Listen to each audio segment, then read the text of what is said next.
Now you've had an opportunity to read a couple episodes of The Magnet, as well as Fielding's The Governess, and some theoretical and background material. We can start to put together some of the ideas we're learning about how school stories work. Today, I especially want to talk about teaching and gender roles. Our literary texts for today include both stories set in a girls' school and stories set in a boys' school. How are the schools different? And what can those differences show us about gender roles and how they are taught? One obvious difference between our magnet story for this week, Quelty's Christmas Present, and The Governess, is that the teachers in the two schools have very different approaches to addressing wrongdoing. Mr. Quelch hands out lines, retains students in class, and canes Bunter in his dormitory and in class with no remorse, in fact, with the sense that he is performing his duty. By contrast, Mrs. Teachum corrects her charges invisibly. Though Fielding tells us that the fighting girls had fear of punishment, which began now a little to abate their rage, she does not tell us exactly how Mrs. Teachum does punish them, instead averring that her method of punishment I never could find out. But this is certain, the most severe punishment she had ever inflicted on any misses since she had kept a school was now laid on these wicked girls. What does she do? In the next paragraph, Fielding tells us that the first thing she did was to take away all the apples. Then Fielding writes that when she had punished them as much as she thought proper, she made them all embrace one another.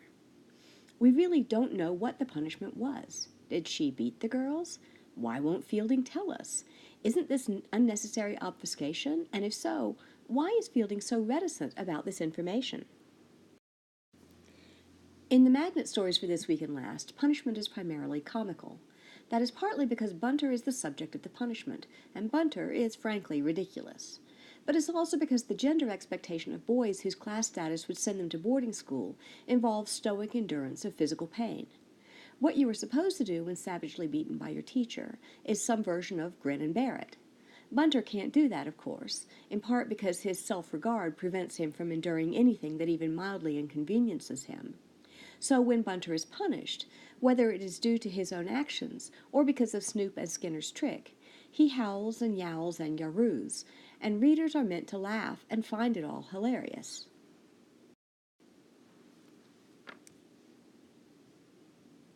But the situation in The Governess is quite different, largely because the students are girls. The ideology of girlhood is that girls are physically delicate, as well as emotionally vulnerable. Unlike the expectation of boys for stoicism in the face of pain, girls should cry.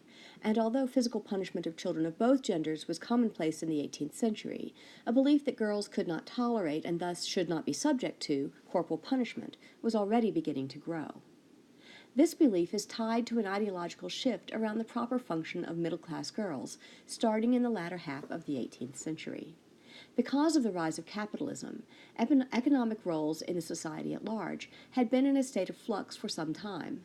Now, with trade and manufacturing well established as sources of wealth in Britain, gentlemen began to value wives who were dependents rather than independent economic actors. Whereas once a desirable wife would be one who could produce goods for sale or for the household, by the late 18th century, the desirable wife was pretty, delicate, and essentially useless. Her accomplishments were decorative and ornamental. She might be able to play piano and sing, or she might be adept at fancy sewing. Her value to her husband was that she demonstrated his wealth and status.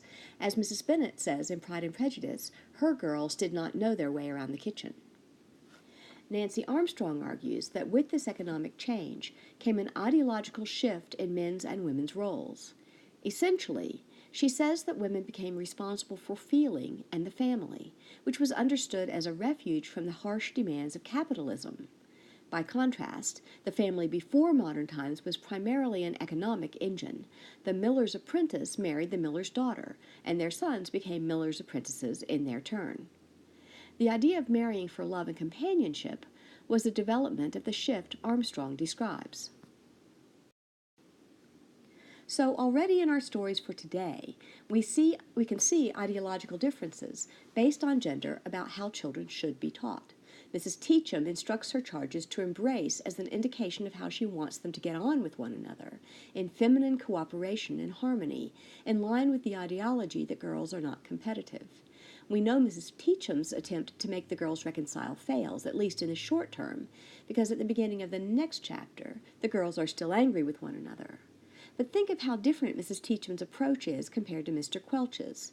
She punishes wrongdoing, somehow, and then forces her students into behavior that at least mimics the relations she wants them to have with one another.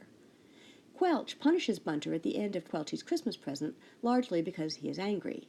There's no attempt to model what behavior he wants instead, and in fact no attempt to find out whether Bunter even knew what was in the box he presented.